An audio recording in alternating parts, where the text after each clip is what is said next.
चुनाव से पहले कई पार्टियां जनता से वादे तो हजार करती है, लेकिन सही मायने में उस वादों को जमीन पर उतारने का काम कोई भी नहीं कर पाता है। नेता सिर्फ वोट बैंक की राजनीति के लिए जनता को सिर्फ ठगने का काम करती है। आने वाले 1-2 महीनों में झारखंड में विधानसभा चुनाव होने वाली है।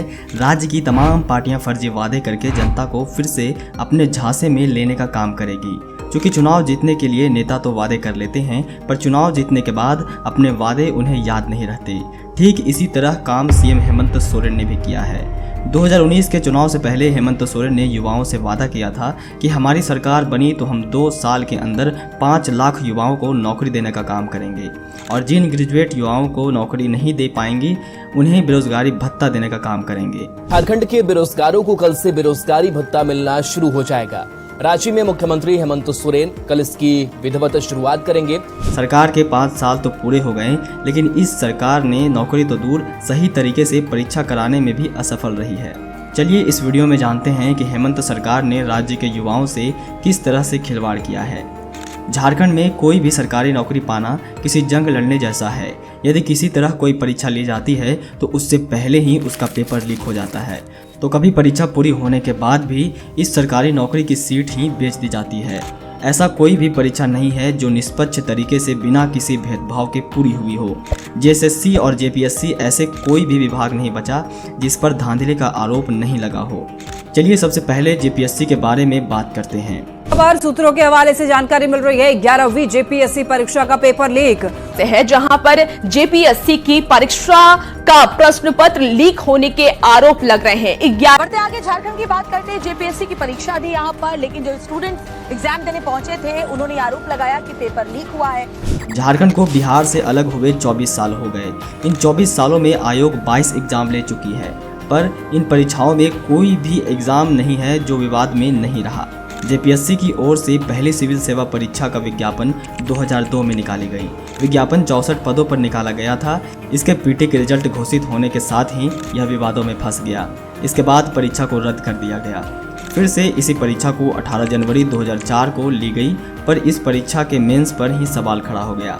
दरअसल नियम के हिसाब से 92 छात्रों को इंटरव्यू के लिए बुलाया जाना था, पर मेंस में 246 सफल उम्मीदवारों की लिस्ट आयोग ने जारी कर दी, जिसके बाद परीक्षा में धांधली का सवाल उठने लगा और इस तरह यह परीक्षा प्रक्रिया की जांच सीबीआई के हाथों में चला गया और फिलहाल अभी तक जांच चल रही है। अब बात करते हैं दूसरी सिविल सेवा परीक्षा की। यह परीक्षा 175 पदों के लिए ली गई थी। इस परीक्षा का मेंस रिजल्ट 9 अक्टूबर 2007 को जारी किया गया। मेंस में क्वालिफाई करने वाले कैंडिडेट्स तैयारियों में जुट गए थे कि आयोग ने मेंस के एडिशनल रिजल्ट जारी कर दी। यह इसीलिए किया गया क्योंकि उत्तर पुस्तिका में हेरफेर का आरोप लगा था।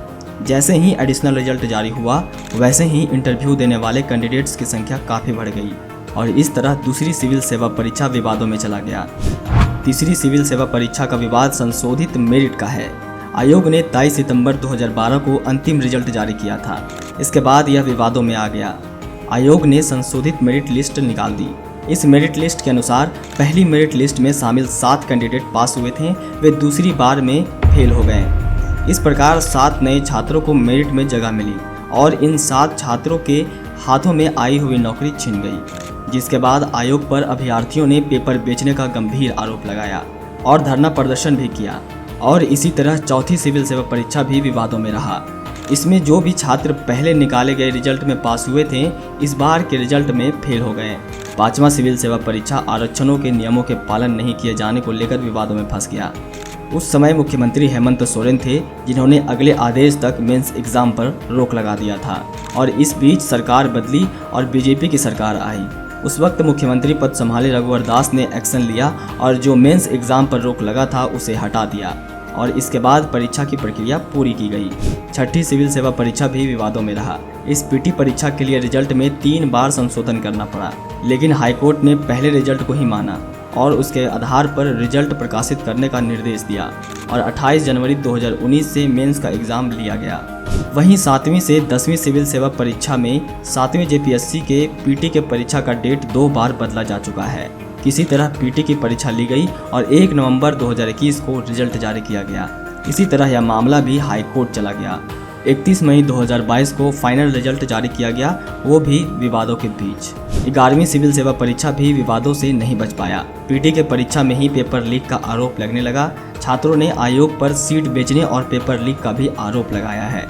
चलिए अब बात करते हैं जेएसएससी की। जेएसएससी यानी Jharkhand staff selection commission Jharkhand में सरकारी नौकरियों के लिए सबसे बड़ा आयोग है।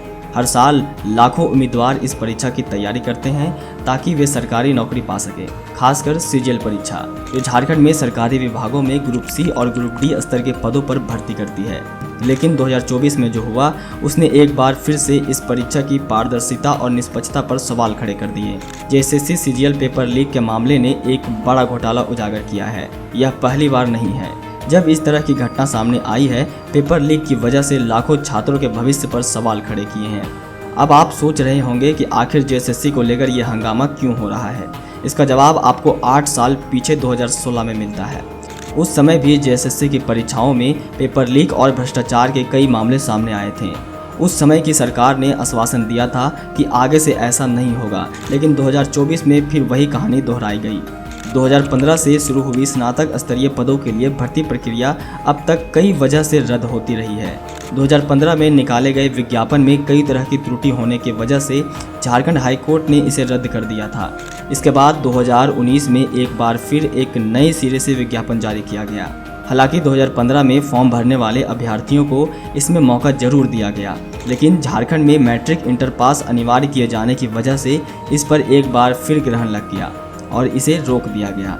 2021 में एक बार फिर नया विज्ञापन निकाला गया, लेकिन झारखंड हाई कोर्ट से नियोजन नीति रद्द होने की वजह से इसे रद्द करना पड़ा। चौथी बार जून 2023 में झारखंड कर्मचारी चयन आयोग ने इस विज्ञापन को निकाला। इसकी परीक्षा पहले 15 और 16 अक्टूबर को होनी थी, लेकिन यह टल गई और 16 से 17 दिसंबर को इसे निर्धारित किया गया। लेकिन प्रक्रिया पूर्ण नहीं होने की वजह से परीक्षा नहीं हो सकी। आयोग ने फिर से 28 जनवरी और 4 फरवरी को परीक्षा लेने की तैयारी की, लेकिन प्रश्न पत्र लीक होते ही आयोग की सारी तैयारियां धरी की धरी रह गई। प्रश्न पत्र लीक होने के बाद विवाद बढ़ता देख सरकार ने एसआईटी गठित की, जिसकी जांच रिपोर्ट अब तक नहीं सौंपी गई है। इधर परेशान छात्र सरकार से एसआईटी जांच रिपोर्ट सार्वजनिक कर दोषी अधिकारियों पर कार्रवाई करने की मांग कर रहे हैं। बहरहाल आयोग ने 21 और 22 सितंबर को परीक्षा आयोजित करने की तैयारी पूरी करने का दावा किया है, लेकिन एक बार फिर से यह परीक्षा विवादों में आ गया। सरकार ने धांधली को रोकने के लिए इंटरनेट सेवा भी राज्य में बंद कर दी थी। फिर भी कई ऐसे साक्ष्य सामने आए जिससे छात्र आरोप लगा रहे हैं कि परीक्षा में धांधली हुई है। परीक्षा का सील टूटा हुआ पाया गया। 2020 में होने वाली परीक्षा से ज़्यादातर प्रश्न मैच करते हैं। यहाँ तक कि आयोग ने प्रश्न में दिए जाने वाले ऑप्शन भी नहीं बदला। जेएसएससी सीजीएल परीक्षा में धांधली का ये बड़ा आरोप लगा है।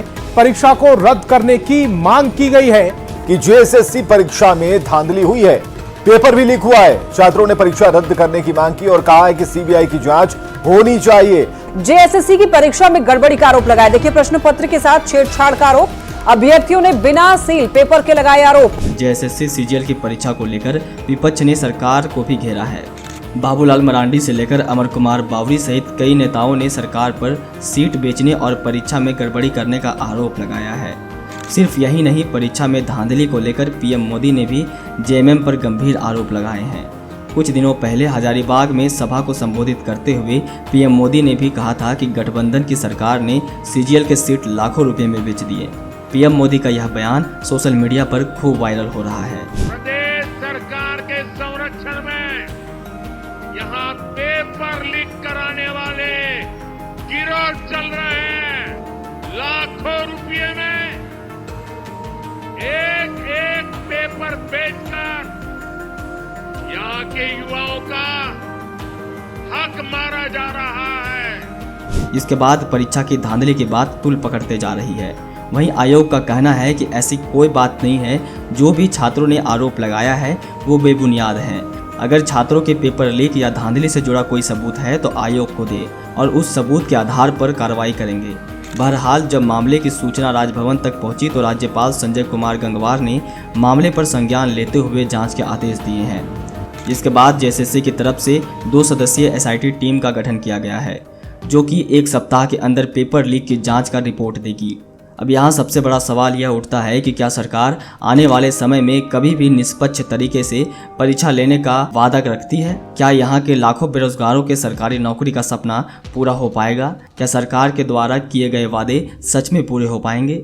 क्या राज्य में बेरोजगारी दर कम हो पाएगा? क्या आने वाले समय में कोई व्यवस्थित सरकार बन पाएगी जो राज्य के युवाओं के असली दर्द को समझ सके? आप इस पर क्या सोचते हैं? कमेंट बॉक्स में जरूर बताएं। अभी के लिए इतना ही। देखते रहिए अनंत भारत।